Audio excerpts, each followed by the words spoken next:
अमरावतीत अत्याधुनिक स्वच्छतागृह धूळखात पडलेले आहेत। कोट्यवधींचा खर्च करून स्वच्छतागृह हे बांधण्यात आले। देखभालीचा कंत्राट कोणी घेण्यास तयार नसल्याने स्वच्छतागृह धूळखात पडलाय।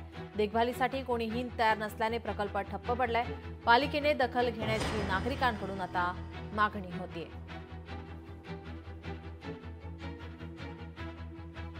अमरावती महानगरपालिकेने जर पाहिलं तर 3 वर्ष आधी अमरावती शहराच्या वेगवेगळ्या भागामध्ये साधारणतः 5 स्वच्छतागृह या ठिकाणी उभारलेले होते। मात्र मी तुम्हाला अमरावतीच्या या स्वच्छतागृहाची परिस्थिती दाखवणार आहे। जवळपास 3 कोटीच्या वर जर पाहिलं तर निधी खर्च करून अमरावती महानगरपालिकेने स्वच्छतागृह या ठिकाणी बांधण्यात आलेले होते। मी सध्या अमरावतीच्या जिल्हाधिकारी कार्यालय परिसरामध्ये आहे।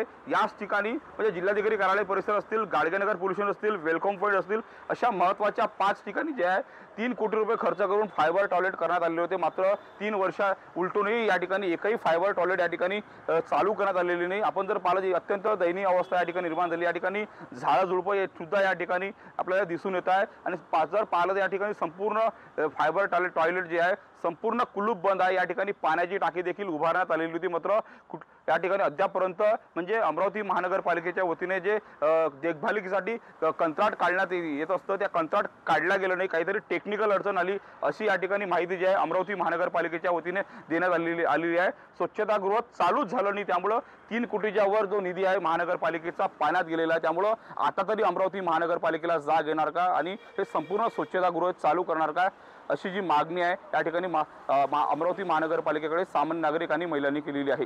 सूरज दहाट, लोकशाही मराठी, अमरावती। लोकशाही मराठी ऐका, पहा, जागरूक रहा।